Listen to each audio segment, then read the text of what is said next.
Deməli uşaqlar, bugün biz cavab haqqında danışacağıq sizdən. Siz bunu zərfin quruluş növlərində gördünüz. İndi baxaq görək cavacəni biz hansı hallarda görə bilərik. Cavacə əsasən ola bilər leksik şəkil seçimi hansı halda?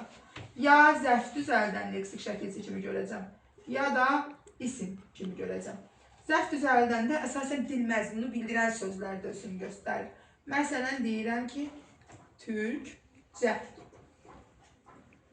Və isim kimi özünü göstərə bilər. Məsələn, deyirəm ki, düşüncə. Düşünmək sözün köküdür, cavacə leksik.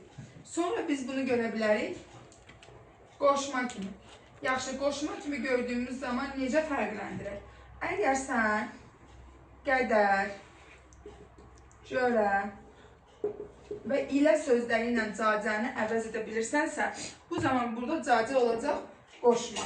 Məsələn, deyirəm ki, dəryaca ağıl. Gördüyünüz kimi burada deyə bilərəm, dərya qədər ağıl. Deyə bildiyim halda bu nə olacaq uşaqlar? Qoşma. Sonra məsələn, tutaq ki, deyirəm ki, yol boyunca söyüdlər. Yol boyu ilə söyüdlər deyə bilərsən. Sonra məsələn, deyirəm ki, mənaca növləri. Mənasına görə növləri deyə bilirəm. Yəni, mən burada cavacələri əgər qədər, görə, ilə ilə əvəz edə bilirəmsə, bu zaman nə olacaq? Qoşma olacaq. Və ən sonda isə ədat kimi işlənə bilər. Ədat kimi işlənən zaman əsasən sifətin çoxaltma dərəcəsinə qoşula bilər, zərfə qoşula bilər. Məsələn, tutaq ki, deyirəm ki, körpəcə. Sonra, məsəl üçün deyirəm ki, yaxşıca. Məsələn, deyirəm zorbaca.